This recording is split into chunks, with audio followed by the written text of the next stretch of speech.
मी आज बनवणार आहे वरण. सगळेच जण बनवतात वरण, पण माझ्या पद्धतीने जे आहे ते मी तुम्हाला इथे दाखवते. इथे मी मुगाची डाळ बॉईल करून घेतली आहे. तसेच फोडणीला कांदा, लसूण, मिरची, कढीपत्ता, राई, जिरं आणि तेल असं सगळं रेडी करून घेतलं आहे. प्रत्येकजण वेगवेगळ्या पद्धतीने फोडणी देतात. गावाकडे तर फक्त लसणाचीच फोडणी दिली जाते, पण ती देखील डाळ उत्तम होते. खाण्यासाठी अप्रतिम लागते. नुसतं डाळ भात तुम्ही जरी करून खाल्लं तरी खूप छान वाटतं. आता मी माझ्या पद्धतीने फोडणी देते. तुम्ही बघा आणि तसंच अगदी ट्राय करा. खूप छान होते, खायलाही टेस्टी लागते. मग त्यासोबत भाजी किंवा लोणचं वगैरे घ्यायची पण इच्छा होती. गरम गरम डाळ भात छान लागतं. चला तर आता बघूया फोडणी कशी होते.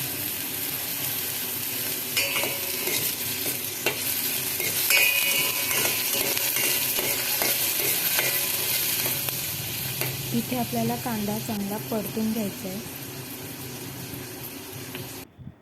कांदा व्यवस्थित परतून झाला की त्यामध्ये लसूण ॲड करायची आहे आणि तीही चांगली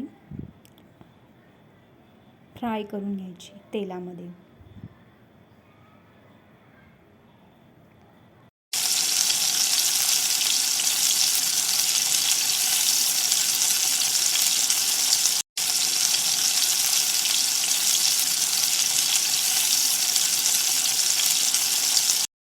आता यामध्ये आपल्याला कढीपत्ता, मिरची ॲड करून घ्यायची आणि व्यवस्थित तेल फिरवून घ्यायचं.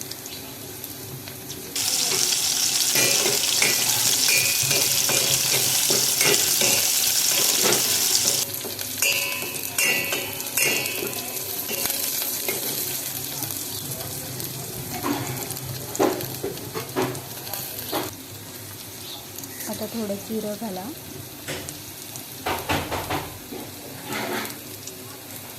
आणि ते व्यवस्थित फिरवून घ्यायचं आणि मग ॲड करायचं राई व्यवस्थित तडतडली फोडणी आणखी टेस्टी होते. मस्त फिरवून घ्यायचं. व्यवस्थित अशी ब्राऊन कलर झाली की मग त्यामध्ये आपली जी बॉईल केलेली डाळ आहे ती टाकायची आणि मस्त असं फिरवून घ्यायचं, स्टिअरिंग करून घ्यायची.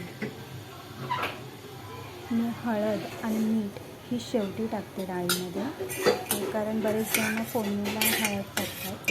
तर फोडणीला आपण हळद टाकतो तेव्हा ती जास्त कलर घेते, म्हणजे ती पूर्ण पिवळी होते आणि आमच्याकडे ते खात नाही पिवळी झाली की जास्त, आणि थोडं लाईटच ठेवायचं असतं.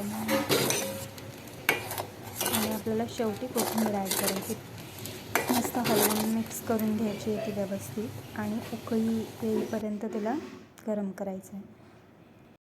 आता इथे मी 1 चमच घी ॲड करणार आहे, कारण त्याच्यामुळे डाळीला उत्तम असा स्वाद येतो.